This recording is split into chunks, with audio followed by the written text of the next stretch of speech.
I think it needs to be closed down immediately. These are human lives, and they are stuck. This person has been trying to get their loved one out of advanced health care every day for more than a year. They say they dread getting that call saying their loved one has died, but there are no open beds in other nearby facilities that meet their loved one's needs.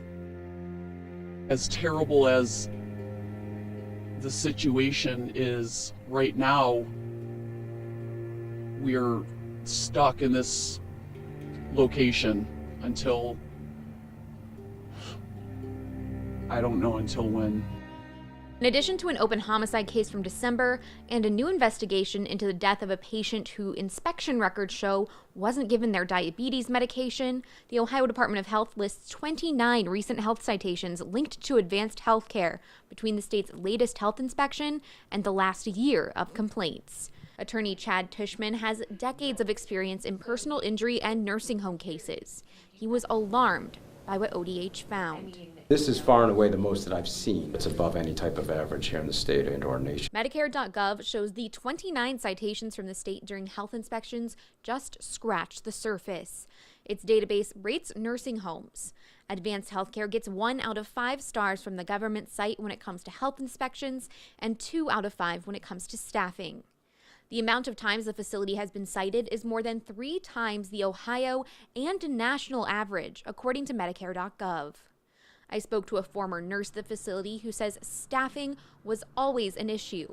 She says when she walked in for her shift, she didn't know when she'd be able to walk out. There's a vent trach unit, there were IVs, wounds, all sorts of medically complex things that it's not possible for one nurse to take care of. She tells WTOL 11 she reached out to the Ohio Department of Health, who did an inspection related to her experiences. They found a 48-hour period on January 2nd and 3rd of 2021 where no registered nurses were staffed to take care of patients. Keep in mind, this is the type of facility designated to care for people who can't eat, breathe, or move on their own. This letter was sent to the facility following her call.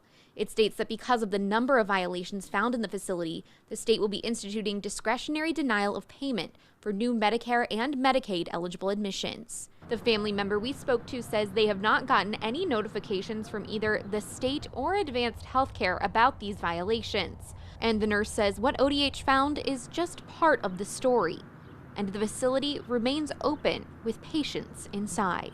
There were a lot of nurses who were being worked down to the bone, who were not taking breaks, who were working 20 hours at a time. This nurse worked in Advanced Healthcare 2 separate times and was eventually fired.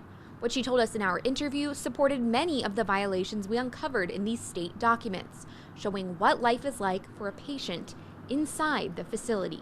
They have free range in the facility to do or not do whatever they please. My loved one has missed meals, has been left in